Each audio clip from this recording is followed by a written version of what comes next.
እዚህ ጋር እንደምትመለከቱት እዚህ አፕሊኬሽን ላይ $13 እስካሁን ሰርቻለሁ። ይሄንን እንዴት ዊዝድሮ እንደምታደርጉ ላሳያችሁ። እዚህ ጋር እንደምትመለከቱት የቴሌብር፣ የሲቢ እና የተለያዩ ባንኮች ዊዝድሮ ማድረግ አማራጭ አለ።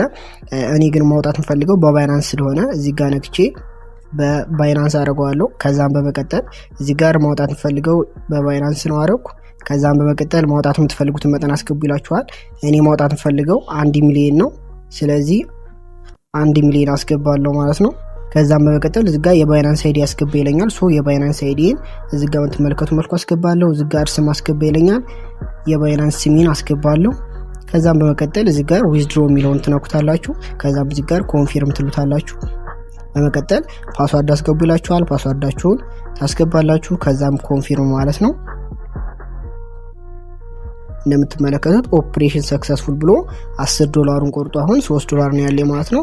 እዚህ ጋር እንደዚህ ዲቴይል ብላችሁ ብትመለከቱ እዚህ ጋር እንደምትመለከቱት 1 ሚሊዮን ኮይን ዊዝድሮል ፔንዲንግ ላይ ነው። ከትንሽ ሰዓታት በኋላ አሁን ይሄ ወደ አካውንት ይገባል ማለት ነው። ይህን ስራ መስራት የምትፈልጉ ልጆች ቴሌግራም ቻናል ላይ ሊንኩን እና ቪዲዮ አስቀምጬላችኋለሁ። ቴካስለር ብላችሁ ቴሌግራም ላይ ሰርች ብታደርጉ ቻናሌን ታገኙታላችሁ። ወይም ባዮ ላይ ባለው ሊንክ መግባት ትችላላችሁ። ሩም ላይ ይዘው እንገናኛለን። ስለ ስራው በደንብ አስረዳችኋለሁ። ይመቻችሁ።